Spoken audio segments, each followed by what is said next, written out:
Welcome back to Breakfast. It's 7:45. We're throwing it back to the 90s now, 1997 to be exact. A lot happened in the entertainment world. Titanic hit the big screen, the Spice Girls released Wannabe, the first Harry Potter book was published, and here in New Zealand, a young comedian by the name of Rhys Darby first took to the stage. I've experienced a lot of great things, seen some amazing places, you know. Can't think of any off the top of my hand. I normally fly in, do the gig, fly out. Oh, yes, a lot can happen in 25 years and a few haircuts as well. Hit TV shows, blockbuster movies, books, a podcast, and now a celebration of 25 years in comedy. We thought we'd better celebrate the Silver Jubilee with the man himself. We're so thrilled to have you here this morning, Rhys Darby. Thank you. Thank you for coming in. I was just saying, that takes me back because in 1997, probably early 2000s, I went to a lot of your shows. Oh, wonderful. And it's very different to what you do now. It's very kind of physical, wasn't it? And you used to do robots and dinosaurs. Yes. And this show I'm doing now, a 25-year kind of celebration. I do robots and dinosaurs.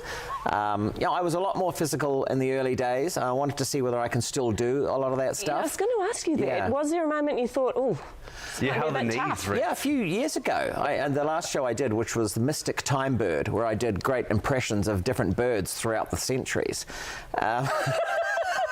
As well as other things. Yes. But of course, that was the point where I thought, no, this is it. This is the last one because of my knees. And yeah, I did too much crazy leg work in the early 90s, and I think it's all over now. But yeah, so I've moved on to acting. But can you take us back to 25 years ago? Because this wasn't your natural path, right? This wasn't where you always thought you were going to end up.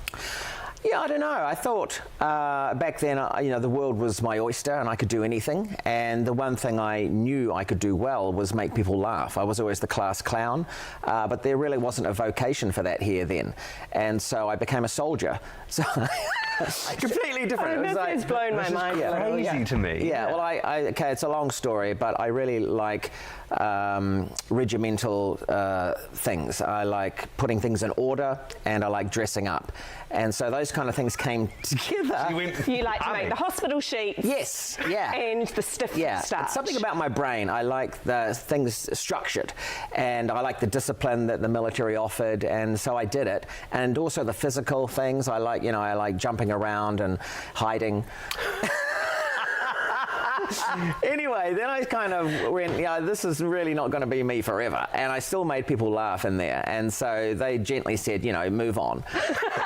So then it was university, and then in university I thought I'm going to be a journalist because I love reading those Tintin books. And so I wanted to see the world and solve mysteries. And then it was very hard, actually, the English thing. You couldn't even get the degree. It was a postgraduate degree. So I got the actual degree. I got a degree in art theory, which was very useful, although I did work in art for art's sake for a while, selling prints. But whilst I was in university, once again the comedy sort of rose to the surface, and I joined this comedy club at university, and I started to find that this was what I should be doing. And then the comedy scene in New Zealand started to actually happen, and there was a comedy club, 1, 2, I did some stuff in Christchurch with my friend Grant. I had a comedy duo, and then I ended up doing solo stuff in Auckland, and then went straight to the UK, and everything blew up after that. And then, it's kind of, what can you say from there? It did blow up. But if you look back on the early days, from your position now, what would you kind of tell yourself, or how do you look back on the comedy you were doing then? I would say, you're on track, dude. Keep doing it. Keep being unique, be odd, be weird. Don't worry about what some of the New Zealanders are going to say. You're ahead of your time. And take advice from people who, from an international perspective, who are saying, come to England and do this. And so I did. And I stuck to my guns. And the best thing about the uniqueness and what I have from this country, from New Zealand, is that we have a unique sense of humour. And we don't even realise that until you go overseas and you are faced with audiences that haven't seen what we are capable of before, and our voices and our general oddness. And so then the doors opened up to America, and I never knew that was going to happen.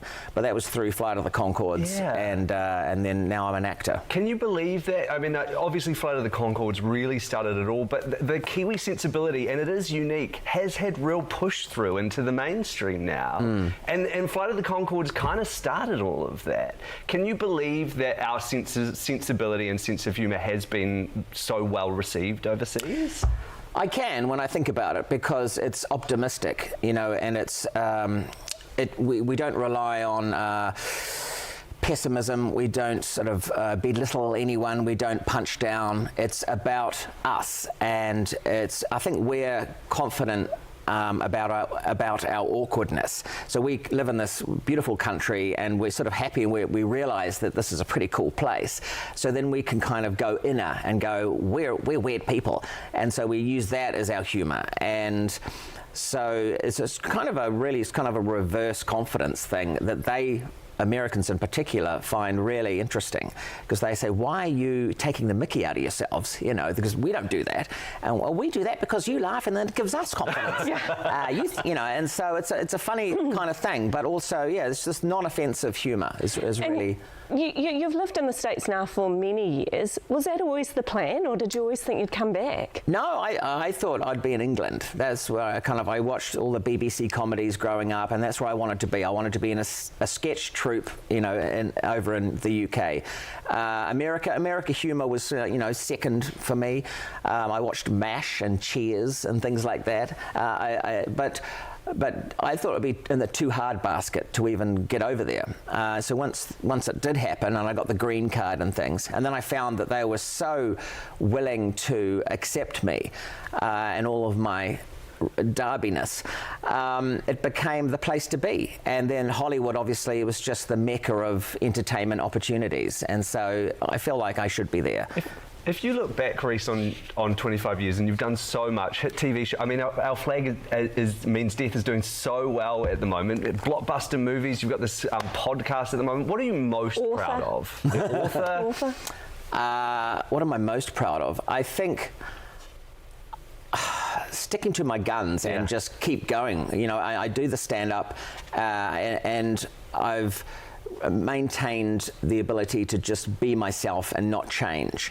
And then when it comes to the work I've done, definitely that latest show, Our Flag Means Death, because it was a real challenge. There were some really dramatic pieces in there. I was the lead, am still the lead actor, hopefully, in the show. And so it was a lot of work. And I've never done that much work in my life, because normally as an actor, I'm further down the call sheet, and I can just come in, make people laugh for 5 minutes, and then go hang out in the trailer.